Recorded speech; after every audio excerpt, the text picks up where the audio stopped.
de algo que a mí me parece no tiene el nivel de visibilización que debiese tener. Se está desarrollando desde hace algunos días y durante unos cuantos días más la COP30 en Brasil, no en cualquier lugar, sino en Belém.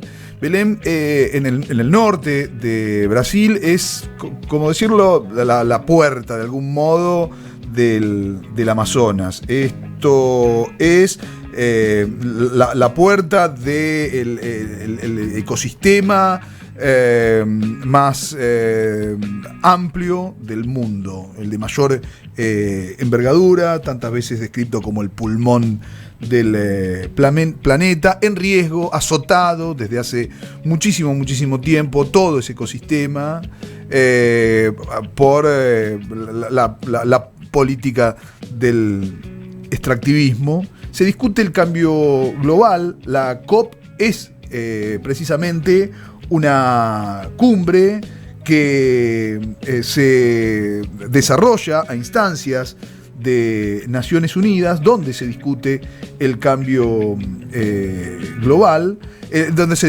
discute el calentamiento global, en la que participan más de 43.000 delegados de todo el mundo, también delegados de la Argentina. Hay que decirlo, entre otras cosas, la poca visibilización que tiene en medios de comunicación Argentina es porque la participación institucional como Estado, como gobierno, participan representantes de múltiples naciones de todo el mundo, pero la Argentina no tiene una delegación nutrida, entre otras cosas porque, bueno, el gobierno niega el calentamiento global, ¿no? Yo supongo que ese debe ser un punto que directamente parece ofensivo para la actual administración nacional, hablar de calentamiento global. Esto lo ha dicho en diferentes foros internacionales el presidente Javier Milei. ¿Cómo se traduce eso? Que en el ámbito donde Naciones Unidas dispone la discusión de qué hacer con el calentamiento global, cuáles son las pautas que debiese seguir el planeta en función de del incremento de la temperatura global, la Argentina no participa. Pero hay un montón de instituciones de la Argentina que defienden la soberanía de nuestro país, que sí están presentes allí. Horacio Enríquez, el indio, es director de la Fundación Ecuruano de Paraná. Es integrante además del colectivo Remar Contracorriente por el agua, la vida y la soberanía. Son 190 organizaciones de toda la cuenca del Plata. Esto abarca Brasil, Paraguay, Argentina, Bolivia. Está del otro lado de la línea en este momento, está en Belém, en el norte de Brasil. ¿Qué tal, Horacio? ¿Cómo te va? Gabriel Morini es mi nombre, estamos en No Corras, programa que sale en los medios de la Universidad de La Plata. ¿Cómo andás? Hola Gabriel, muchísimo gusto. Estoy aquí, como vos lo decís, en Belén, el corazón del Amazonas, la entrada, lo dijiste muy bien, y gustoso de poder compartir estos días que venimos participando en esta cumbre. Contame cómo es que esas 190 organizaciones de toda la cuenca del Plata, plurinacional, que se juntan, que convienen en ese colectivo Remar Contracorriente, llegaron hasta allí, hasta Belén. Fue una invitación, fue a pulmón. ¿Cómo lo lograron? Bueno, mira, te empiezo por lo último, fue a pulmón, pero es el resultado de un proceso político de lucha y resistencia que desde el año pasado empezamos desde Paraná, pero que se sumaron, como bien lo dijiste vos, 190 organizaciones de toda la cuenca, habida cuenta de que la amenaza, esta nueva amenaza que irrumpió, es el pliego licitatorio que el gobierno nacional está impulsando, que se cayó la licitación en febrero por denuncias cruzadas entre las empresas que disputan este pliego, que estamos hablando de un pliego licitatorio. De lo que se denomina la hidrovía, ¿verdad? Claro, para las empresas multinacionales la hidrovía, pero claro, resulta que la hidrovía es nuestro río, el río de los correntinos, de los misioneros, de los formoseños, los entrerrianos, los santafesinos y los bonaerenses. Que ahí se pone en juego un artículo fundamental de la Constitución, además del artículo de que tenemos el derecho a tener un ambiente sano y cuidarlo con responsabilidad política y equidad intergeneracional, que es fundamental ese valor político, pensar en las generaciones futuras. el río, el lecho del río es patrimonio de las provincias que son preexistentes a la nación. Lo dice el artículo 124. Y este es un pliego que viene decidido a reprivatizar porque lo hizo Menem a principios de los 90 con una empresa belga, Jean Denul, y ahora se la están disputando los diferentes lobbies a quienes corresponden, de Holanda, de China, por supuesto la belga de nuevo. El problema es que, además de la pérdida de la soberanía, que es un tema central hoy, porque también por nuestros ríos sale el 80% de la producción de Argentina, del sur de Brasil, de Bolivia, de Paraguay, vos lo dijiste muy bien, estos países que conforman la cuenca del Plata.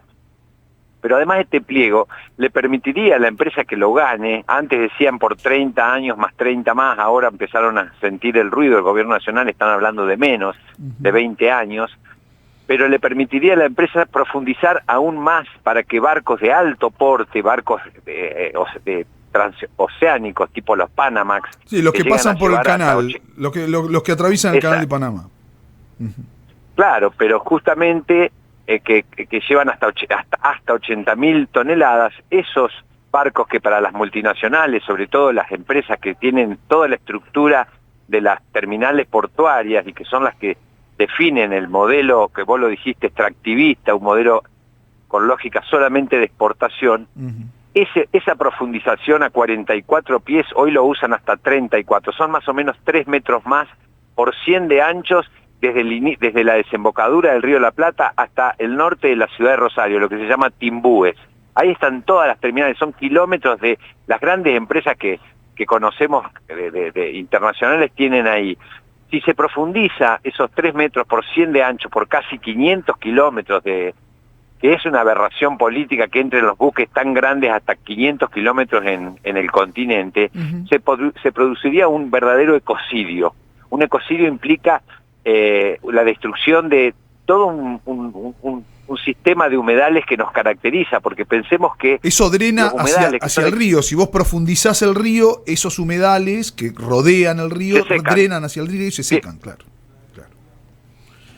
Se secan y pierden el agua, que es el componente que los define y que tienen unas funciones impresionantes frente al cambio climático, porque absorben los gases de carbono, los fijan, son reservorios de diversidad biológica, y para todo Buenos Aires son los riñones del agua que toman. Claro. Son una de las funciones más importantes, así como decimos que el Amazonas es el pulmón del mundo, está pensado así.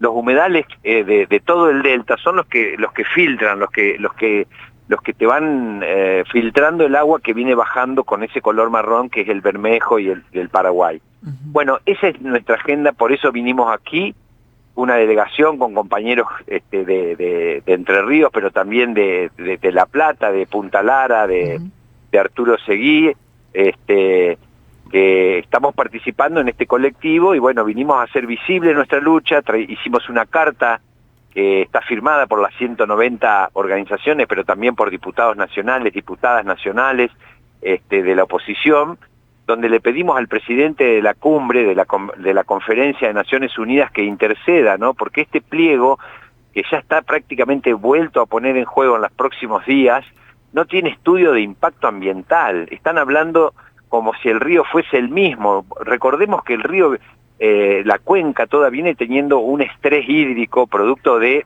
el mismo cambio climático, la misma pérdida de lluvia, pues nosotros dependemos como cuenca de los ríos voladores, que son esa humedad que viene por los vientos que vienen del Amazonas, que es la evotranspiración, y después nos alimentan. Bueno, nosotros venimos ya con una cuenca que viene degradada por las quemas en las islas, por los agrotóxicos que está, el lecho de nuestros ríos está lleno de contaminantes, por una serie de factores. Entonces, en este contexto, volver a privatizarlo sin ningún tipo de consideración ni evaluación, no solamente de lo que produciría seguir dragándolo, sino tampoco sabemos el estado, no hay una línea de base.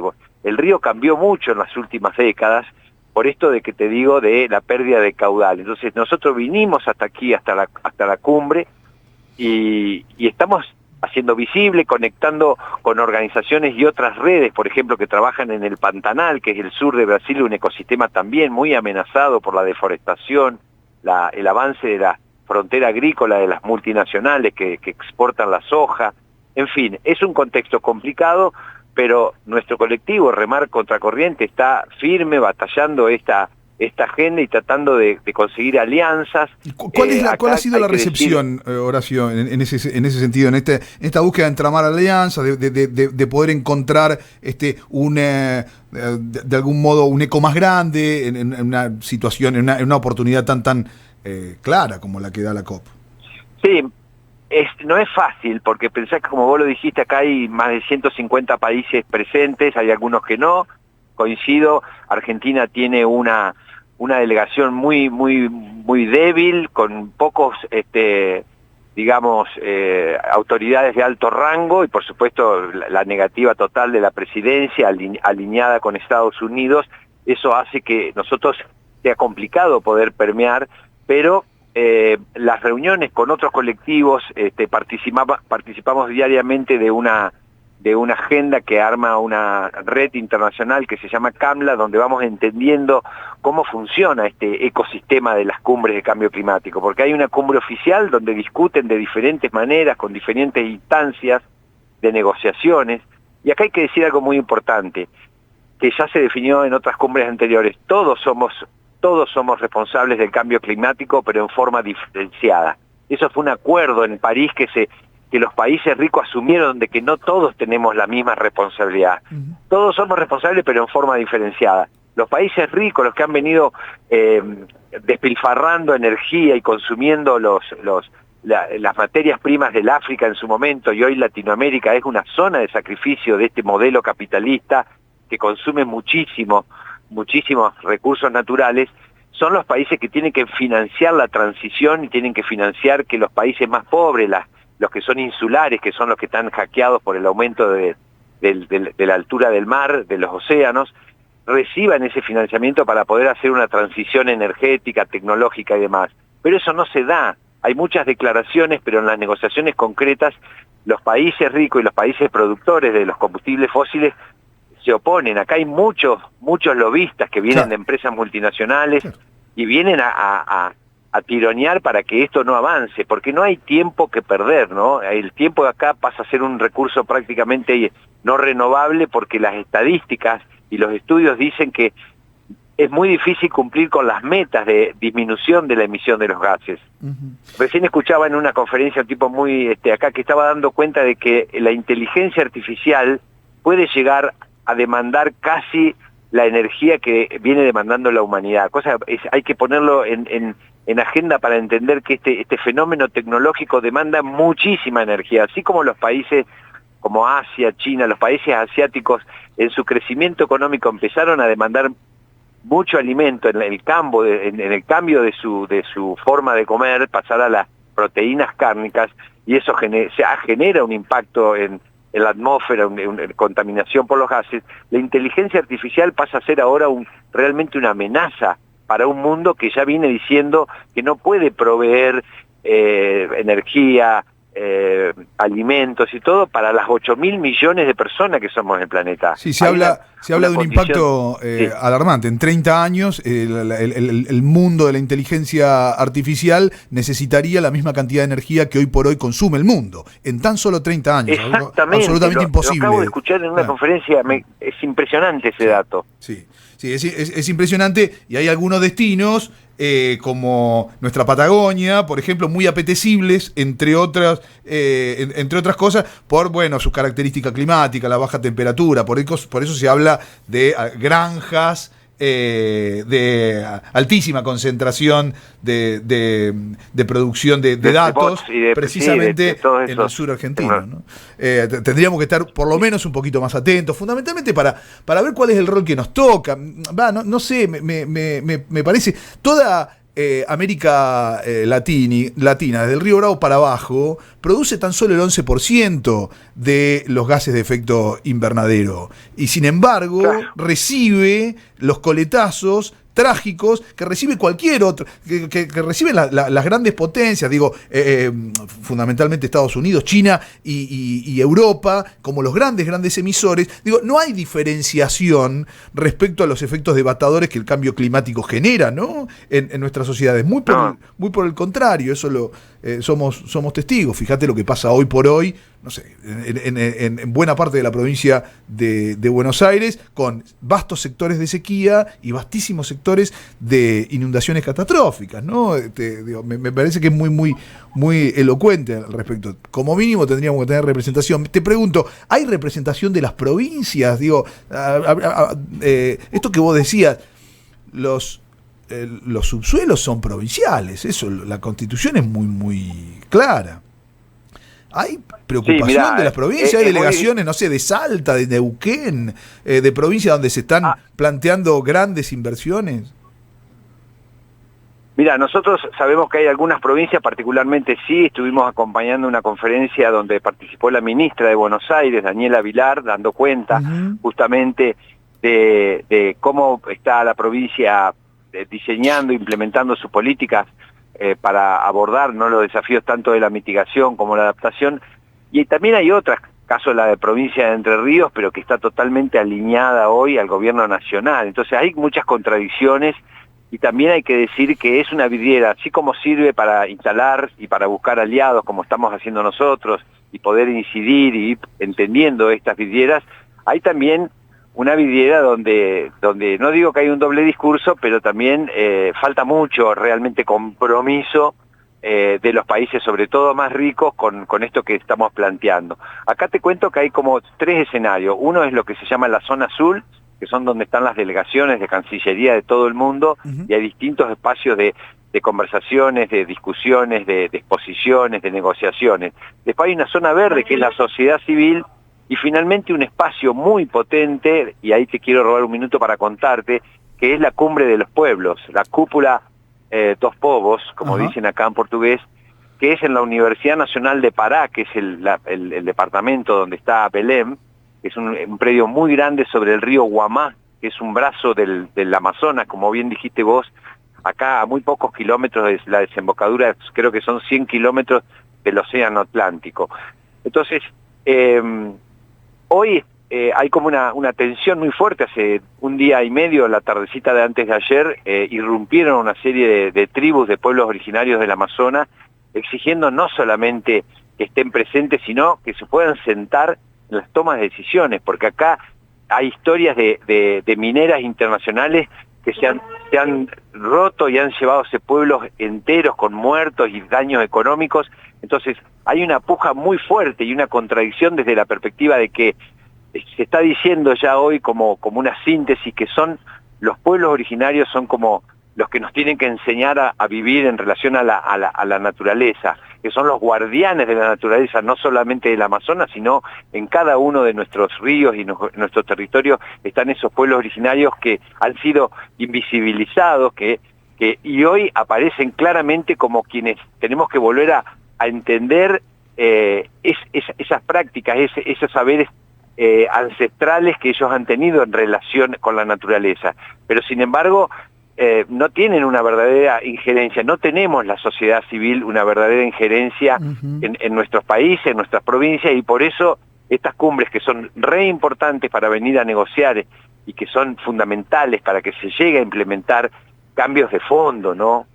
Pero bueno, para eso vinimos, es un trabajo fuerte. Aprovecho para decir que también, en esto de que me preguntabas, la relación con los gobiernos subnacionales, la provincia de Buenos Aires colaboró con que podamos venir aquí. Creo que es muy importante que las provincias asuman que tienen que jugar un papel fundamental en la administración de nuestros ríos, porque no puede ser que el gobierno nacional, que niega el cambio climático, que niega que contaminar un río sea algo importante, porque el río, según el presidente, particularmente el presidente Milei, dijo que si el río no es de nadie, se lo puede contaminar porque no tiene valor económico. Ahí hay una visión muy perversa, muy cruel de hoy, cuando se discute que los ríos son sujetos de derecho, la naturaleza, hay constituciones como la de Ecuador, la de Bolivia, que empiezan a introducir formalmente los derechos, porque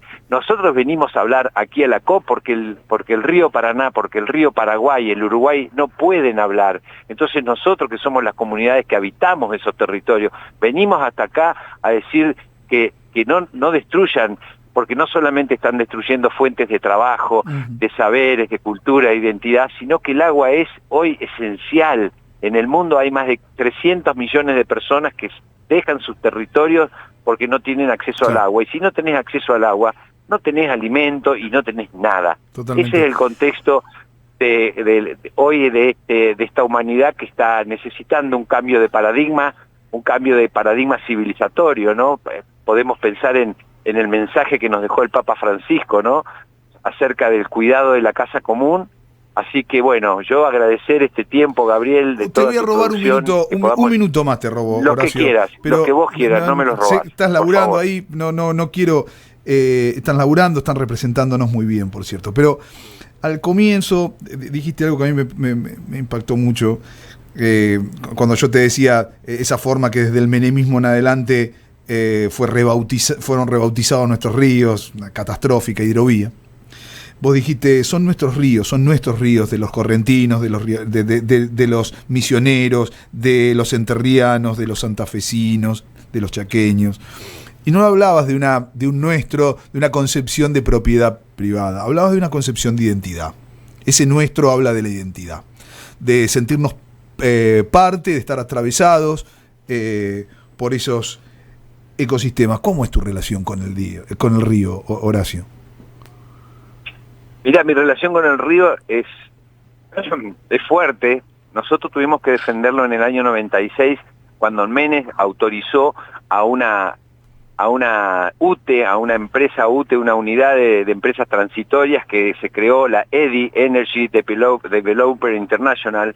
Cuando Menem estaba en el gobierno y que en esos años se privatizó el dragado y balizamiento del Paraná en la empresa Estallán de Nul, en paralelo, en el año 96, declaró de interés nacional que se construyera la represa del Paraná Medio, una represa que hubiese sido de las más grandes del mundo, por el cual iban a inundar más de 800.000 hectáreas de isla y humedales, y que, te doy un dato, del lado entrerriano iban a usar las barrancas del río Paraná como para embalsar el agua, y del lado santafesino tenían que construir un murallón de 10 metros de alto por 250 kilómetros de cemento para embalsar.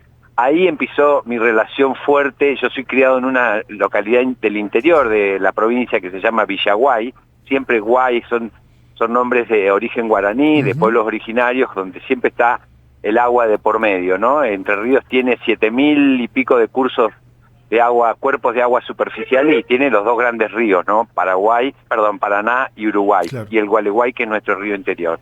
O sea, nosotros somos una tierra de agua, somos comunidades de agua. Y desde ese año en adelante nosotros yo tengo hoy 62 años, tenía en ese momento 30 y piquito, 33 años más o menos.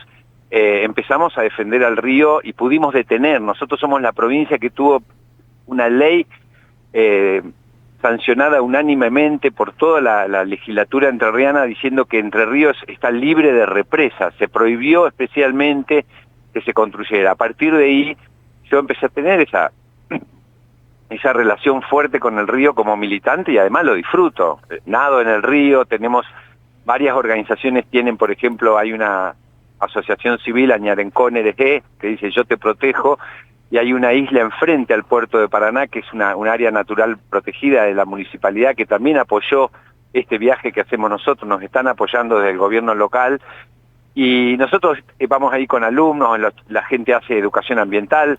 Yo particularmente milito hace 10 años en el movimiento de cuidadores de la casa común, que es un movimiento que está enmarcado en la encíclica de Francisco, Laudato Si. Es un movimiento que incluye a jóvenes, pibas y pibes de los barrios más, te diría populares, pero con muchos problemas de vulnerabilidades, de acceso, ¿no? Sí, problemas, por supuesto, claro. Sí, realidades duras. Y bueno, y desde esos lugares, desde el territorio mismo, por ejemplo, en el caso de Paraná, los cuidadores de la casa común proponen el turismo comunitario, o sea, un turismo que incluye a las comunidades que lo habitan, pero que es un turismo que cuida. que hacen del paradigma del cuidado el eje central. Mirá, estuve hace 2 días acá en la COP, acompañando a un grupo de turismo de la Mata Atlántica, acá en el norte de Brasil, y ahora se autodenominan guardianes del clima. O sea, el turismo, si es un turismo de base social que incluye y que tiene el cuidado de esos ecosistemas como central, puede ser una oportunidad de generar trabajo, porque estamos pensando que esta situación, básicamente de la crisis climática y todo lo que implica, es la otra cara de la pobreza, digamos. Esta civilización, este modelo civilizatorio tiene 2 impactos muy grandes. Primero, la destrucción y la fagocitación de los bienes naturales, los bienes comunes, todos los que nos proveen. Y por otro lado, una gran mayoría, estamos hablando de más de 6.000 millones de personas que hoy en el mundo están debajo de la línea de la pobreza. Esa es la realidad. Entonces, mi relación con el río tiene que ver, por un lado, como activista, como militante, pero también con una lógica de poner en valor nuestra cultura. Nosotros tenemos un cancionero, los poetas, Juan L. Ortiz, me atravesaba un río, decía Juan L., y así podríamos pensar las letras de nuestro poeta hechas canciones. Entonces, es fuerte. Es fuerte. Qué lindo. Horacio, muy bien representado nos sentimos. Te mando un abrazo grande y un abrazo extendido a todas las más de 190 organizaciones que componen el colectivo Remar Contracorriente, que nos está representando ahí en la COP30 en Belén, en Brasil, donde se discute nada más y nada menos que la vida de nuestro planeta. Te mando un fuerte abrazo a vos y a todos esos representantes, todas esas comunidades. Gracias, Gabriel, igualmente, y hasta pronto. Hablábamos con Horacio Enríquez, es director de la Fundación Eco-Urbano de Paraná, es integrante del colectivo Remar Contracorriente por el agua, la vida y la soberanía. Son más de 190 organizaciones de toda la cuenca del Plata que con una delegación están representadas ahí en la COP30, donde lleva un reclamo muy claro. La Argentina nuevamente está frente a un proceso licitatorio de la vía hídrica que se desarrolla a través de nuestros ríos, desde el río de la Plata hasta el norte de Rosario. Y lo que quieren hacer es profundizar, lo que quieren hacer es aún ensanchar más eso que se denomina hidrovía, lo que generaría que se drene un montón de agua de humedales que hacen al ecosistema de la región, uno de los más importantes, sin lugar a duda, en materia hídrica, no solamente de la República Argentina, sino de nuestro continente y del mundo. Un buen lugar para discutirlo, para visibilizarlo, es precisamente la cumbre de Naciones Unidas, donde se discute el cambio climático y el calentamiento global. 2 minutos pasaron de las 12, nos queda 1 hora por delante aquí en No Corras. Universidad 107.5